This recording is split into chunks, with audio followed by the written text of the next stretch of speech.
ரோஜாஸ் கிச்சனை நீங்கள் என்ன சப்ஸ்கிரைப் பண்ணலைன்னா சப்ஸ்கிரைப் பட்டனை கிளிக் பண்ணி பக்கத்தில் இருக்கிற பெல் ஐக்கானே கிளிக் பண்ணிக்கோங்க. அப்போ தான் எங்கள் வீடியோலாம் ஃபஸ்ட்டு பார்க்க.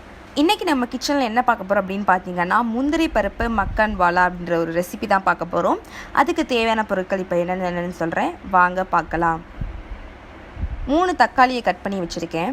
இந்த மாதிரி ஸ்லைஸாக கட் பண்ணி வச்சுக்கோங்க தக்காளியை. 3 பெரிய வெங்காயத்தை கட் பண்ணி வச்சுருக்கேன். 6 பல் பூண்டு எடுத்து வச்சுருக்கேன். அதை இந்த மாதிரி 2 கட் பண்ணியிருக்கேன். அடுத்து 1 டீஸ்பூன் மிளகாய்த்தூள், 1 டீஸ்பூன் கரம் மசாலா தூள், 2 டீஸ்பூன் மல்லித்தூள், 1 கப் முந்திரி எடுத்து வச்சுருக்கேன். நெய், வெண்ணெய், அமுல் வெண்ணெய் எடுத்து வச்சுருக்கேன். எப்படி செய்யலாம் பார்க்கலாம் வாங்க. ஒரு கடாய் எடுத்துக்கோங்க. கடாயில் 2 ஸ்பூன் நெய் ஊற்றிக்கோங்க. நெய் ஊற்றின பிறகு நம்ம முந்திரி பருப்பை போட்டு நல்லா வறுத்து எடுத்துப்போம். முந்திரி பருப்பை இப்போ நல்லா வறுத்தாச்சு. நம்ம இதை இப்போ தனியாக எடுத்து வச்சுக்கலாம்.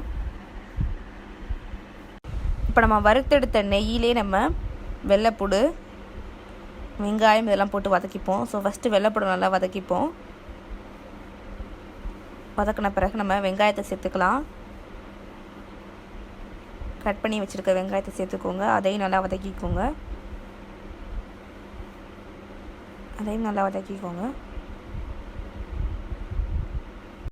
இப்போது வெங்காயம் நல்லா வதங்கிடுச்சு. இது கூட நம்ம தக்காளியும் நல்லா வதக்கிக்கலாம்.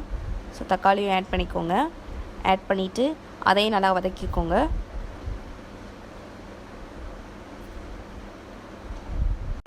இப்போது வெங்காயம், தக்காளி, பூண்டு எல்லாமே நல்லா வதங்கிடுச்சு. இப்போ நம்ம தேவையான அளவு உப்பு சேர்த்துக்கலாம். உப்பு சேர்த்துட்டு அதையும் நல்லா மிக்ஸ் பண்ணிடுங்க. இப்போது எல்லாமே நல்லா வதங்கிடுச்சு. இப்போ இது கூட நம்ம மசாலாலாம் சேர்த்துடலாம். எல்லா மசாலா என்னென்ன மசாலா நான் சொன்னேனோ அது எல்லாமே சேர்த்துடலாம். ஸோ இப்போ 2 டீஸ்பூன் மல்லித்தூள், 1 டீஸ்பூன் மிளகாய்த்தூள், 1 டீஸ்பூன் கரம் மசாலா தூள். இப்போ இது எல்லாத்தையுமே நல்லா மிக்ஸ் பண்ணி விடுங்க. இப்போது மசாலா நல்லா மிக்ஸ் ஆகிடுச்சு. இது கூட நம்ம கொஞ்சம் தண்ணி சேர்த்துக்கலாம். நல்லா மிக்ஸ் ஆன பிறகு நீங்கள் கொஞ்சம் தண்ணியும் சேர்த்துக்கோங்க. இப்போ நான் தண்ணி சேர்த்துக்கிறேன். அதையும் நல்லா மிக்ஸ் பண்ணி விடுங்க.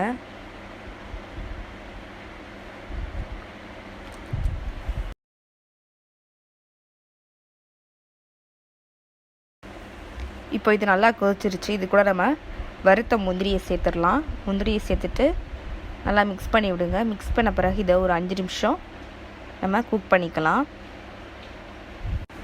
இப்போ நம்ம இதில் 1 ஸ்பூன் வெண்ணெய் சேர்த்துக்கலாம். வெண்ணெய் ஆட் பண்ணிக்கோங்க.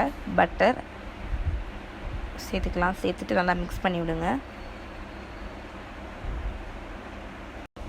இப்போ நமக்கு முந்திரி பருப்பு மக்கன்வாலா ரெடி ஆயிடுச்சு. ஆனால் நான் அது கூட கொஞ்சம் தேங்காய் ஆட் பண்ணுறேன்.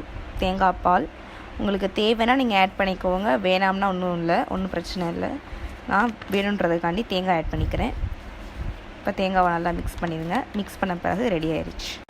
இப்போது முந்திரி பருப்பு மக்கன்வாலா ரெடி ஆயிடுச்சு. ஒரு புதுமையான டிஷ்ஷு. பிள்ளைங்கள்லாம் விரும்பி சாப்பிடுவாங்க. அவ்வளோ டேஸ்ட்டாக சூப்பராக இருக்கும். ட்ரை பண்ணி பாருங்கள்.